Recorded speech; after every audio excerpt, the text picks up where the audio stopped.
नमस्कार दोस्तों, आपका स्वागत है देश एंड विदेश चैनल में। आज हम डिस्कस करने जा रहे हैं कि क्या इंडिया को स्टेल्थ टेक्नोलॉजी यानी कि फाइटर जेट्स चाहिए। अगर चाहिए तो कौन सा परचेज करना चाहिए। देखिए, आज जो इंडिया की दो पड़ोसी कंट्री हैं, एक चाइना और एक पाकिस्तान, दोनों के पास स्टेल्थ टेक्नोलॉजी है यानी कि फाइटर जेट्स हैं। हाँ, अभी पाकिस्तान के पास पूरी तरह से नहीं है, लेकिन आज नहीं तो कल चाइना पाकिस्तान को स्टेल्थ टेक्नोलॉजी यानी कि फाइटर जेट जरूर देगा। स्टेल्थ टेक्नोलॉजी का मतलब है डिफेंसिव नहीं, अटैकिंग कैपेबिलिटी भी। इंडिया के पास एक भी स्टेल्थ फाइटर जेट नहीं है, जो कि एक बहुत बड़ी डिमांड है करंट सिचुएशन और फ्यूचर को देखते हुए। देखिए, इंडिया के पास अभी तीन ऑप्शंस हैं।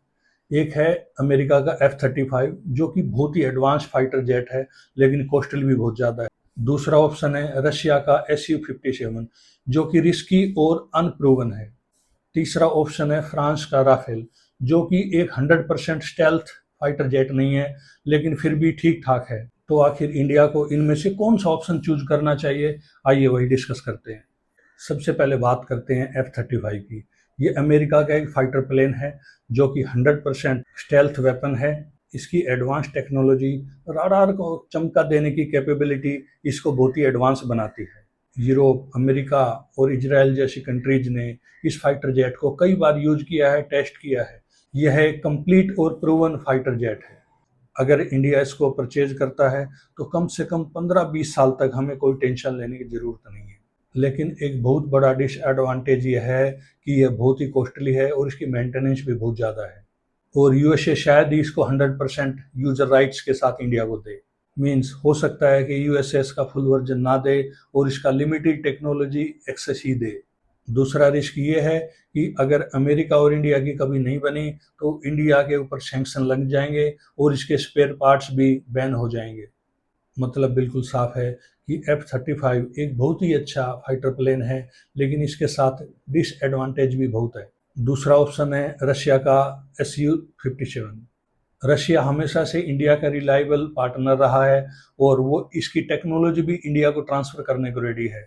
और टेक्नोलॉजी मिलने के बाद हम इसमें लॉन्ग रेंज की मिसाइलें भी यूज कर सकते हैं। और सबसे बड़ा बेनिफिट, इसकी कॉस्ट भी काफ़ी कम है। यह अभी तक रशिया के पास कुछ लिमिटेड नंबर्स में ही है।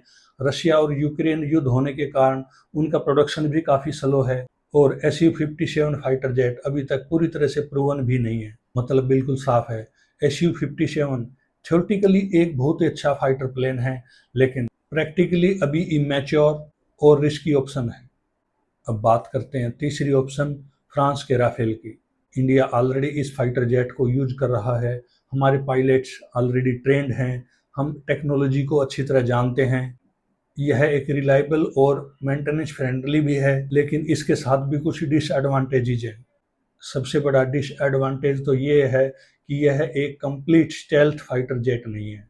यह चाइना के J-20 और यूएसए के F-35 के मुकाबले में वीक ही रहेगा। मतलब बिल्कुल साफ है, राफेल एक सेफ ऑप्शन जरूर है, लेकिन इसकी इनकम्प्लीट टेक्नोलॉजी जो कि स्टेल्थ में इसको पीछे रखती है, एक बहुत बड़ा क्वेश्चन मार्क इसके ऊपर छोड़ती है। देखिए, अब सवाल यह है कि इंडिया को क्या करना चाहिए। देखिए, तीन ऑप्शन इंडिया के पास ये जरूर हैं, लेकिन मेरे हिसाब से इंडिया को सबसे ज़्यादा फोकस अब आमका पे करना चाहिए। आमका means advanced medium compact aircraft. India अपना एयरक्राफ्ट खुद बना रहा है। अभी 5 एयरक्राफ्ट सैंपल टेस्टिंग में चल रहे हैं, जिसकी 100% टेक्नोलॉजी इंडियन है। हाँ, इंजन हमने GE से लिया है, जो कि यूएसए की कंपनी है। हमें 100% फोकस के साथ स्पीड अप करते हुए इसकी प्रोडक्शन को बढ़ाना चाहिए। और मीनवाइल नेबरहुड से खतरे को देखते हुए हमें कुछ राफेल या Su-57 हमें कुछ परचेज करने चाहिए, लेकिन हमारा फोकस लॉन्ग टर्म में अपने ही प्रोडक्शन पे रहे। अब देखना होगा इंडियन गवर्नमेंट कौन सा ऑप्शन चूज करती है। आपका इसके बारे में क्या सोचना है, अपनी राय कमेंट बॉक्स में जरूर दें। अगर आपको ये वीडियो इन्फॉर्मेटिव लगी हो तो आप इसको लाइक करें, शेयर करें और सब्सक्राइब जरूर करें। Thank you very much.